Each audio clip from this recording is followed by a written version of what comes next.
do do do do do do do do do do do do do do do. Hi, I'm John Green and this is Crash Course World History. Well, I'm getting word from Sam that I'm not John Green. And he's right. After getting an overwhelming response and request to do a crash course on the Spanish Civil War, John and Hank specifically asked us to do one ourselves. Now today we're going to be talking about the usual elements of a war that John would talk about in his videos. Today we'll be talking about causes, course, home front, a mystery document, and the outcome of the Spanish Civil War. First, I'm going to be talking to you about the long-term causes of the war. The first one we'll be talking about is agriculture. In the South, private estates were worked by endless number of laborers. But in the North, small farmers tended to farms that in many cases were not economically viable. It is estimated that half of the agricultural workers lived on the edge of starvation. Next, we have the church. The wealth and power of the Catholic Church was greatly resented by the people. The power of the church was heavily identified with social classes and an enemy of change. For the creation of a fair Spain, the power of the Catholic Church must be reduced. Then we have the army. The army of Spain was extremely over-officered. There was about one general for every poorly equipped soldier. And it was very conservative and prone to interfere with politics, which is never good. Next we have regionalism, which is a political ideology that focused on the interests of a particular region or regions. There were the Basques and the Catalans, and they both wanted to have control of their own affairs. The Republicans sided more with the Catalans' demands, while the Conservatives opposed and thought it would weaken Spain. Next, we have an overall back and forth in Spain. Now, the two main parties that were going through this back and forth were the leftists and the rightists, and their clash was most in between 1932 to 1936. The leftists opposed liberal policies that focused on workers' rights and limiting elite power, while the rightists led several small revolts against the leftist regimes. The power between these two forces was extremely back and forth, and there was different supporters at different times, and this depended heavily on the act of each party. This also contributed to the confusion of the whole Spanish Civil War because there were so many different sides that broke apart, fought against each other, came back together, and it was just a big mess. Now we have the short-term causes, such as military officers that began to plan a coup on the Popular Front as it gained more power. On July 13, 1936, the murder of CEDA leader José Calvo Sotelo, and this wasn't necessarily the spark of the coup, but it was used as justification for the nationalist coup. President Miguel Azaña, which was the leader of the Republican administration during the war, he knew about the coup and he moved key military figures from important posts. When details about the coup were discovered, it was made a day earlier on July 19th from Morocco. It spread to the mainland, took northern Spain and parts of Andalusia. The rising failed to take main industrial areas or Madrid. Half of the army remained loyal to the Republic and the coup technically was unsuccessful.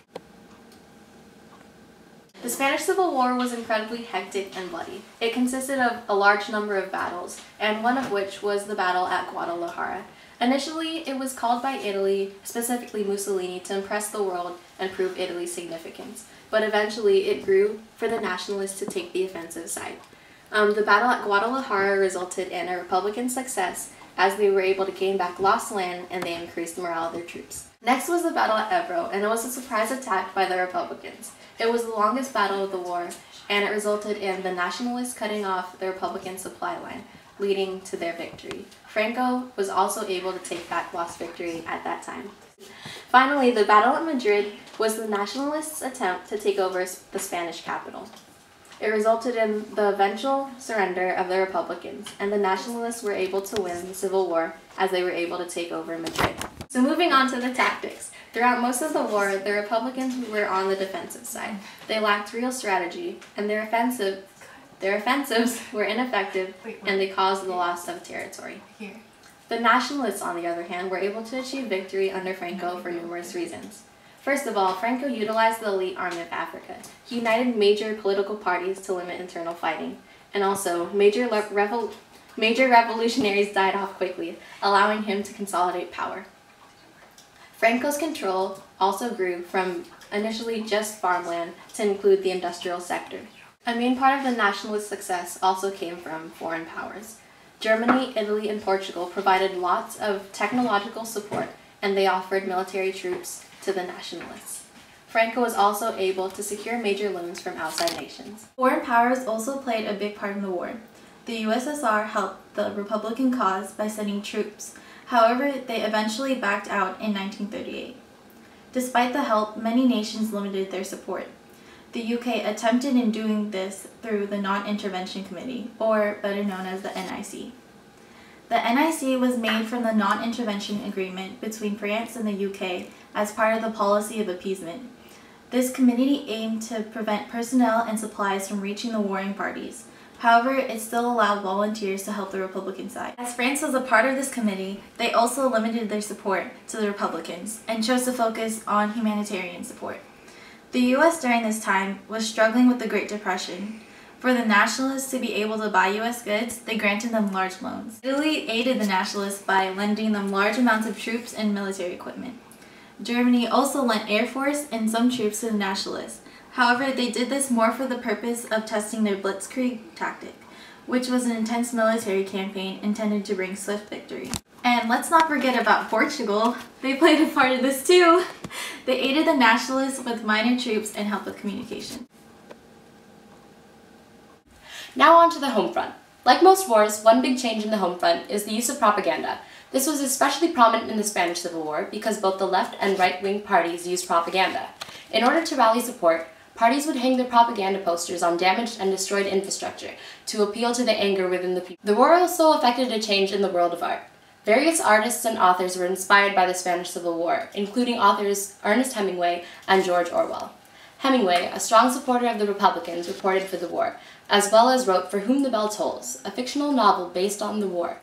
Orwell, a veteran from the war, wrote Homage to Catalonia, which recalled his personal accounts, experiences, and observations from the Spanish Civil War. Famous artists based their artwork on the many gruesome truths of the war, such as Picasso's Guernica. The Spanish Civil War also had an effect on the women in the home front. Women in Spain pushed for liberation in order to help aid the war efforts.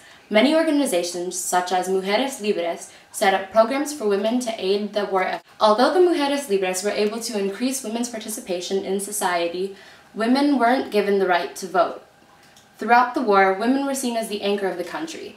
This was because women took men's positions in working in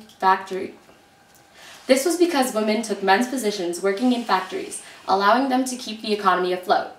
Even so, the Spanish Civil War had devastated Spain's economy. About 10 to 15% of its wealth was destroyed, and the country's income had decreased by 28% in 1935. Around one-third of its merchant shipping was out of action, and the cost of the war had caused high inflation.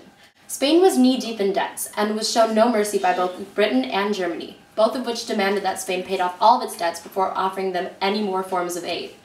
Along with the large economic cost of the war came the cost in human lives. Because the Spanish Civil War was a civil war, there was great human and material destruction within Spain, with an estimated 100,000 Republican deaths and 70,000 nationalist deaths.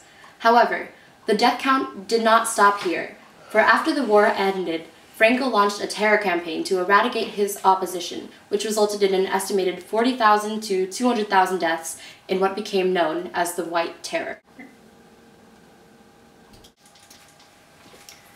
Alright, so my clue for the mystery document is a glue stick. And the glue stick is orange. Orange has O-R-A-N-G-E. 6 letters.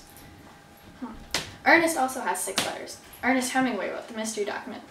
And from what's left of the mystery document, we can see that it is an article on the Battle of Madrid for the North American Newspaper Alliance. And in it, Hemingway criticizes Franco's actions by saying, and I quote, "Personally, I think Franco got himself into a fix when he advanced into Madrid and failed to take it, a situation from which he can never extricate himself. Sooner or later, he must risk everything in a major offensive on the Castilian plateau." Hemingway continues to speak of the brutality of various offensive and defensive attacks throughout the rest of the article. Hemingway was a journalist who reported during the Spanish Civil War. His first-hand experience by witnessing the horrors of the war led him to criticize and de-glorify the Civil War. Now to the outcome of the war. Spain eventually was under the fascist regime led by Franco, who eradicated opposition. through the White Terror. This was a mass killing of 40,000 to 200,000 people.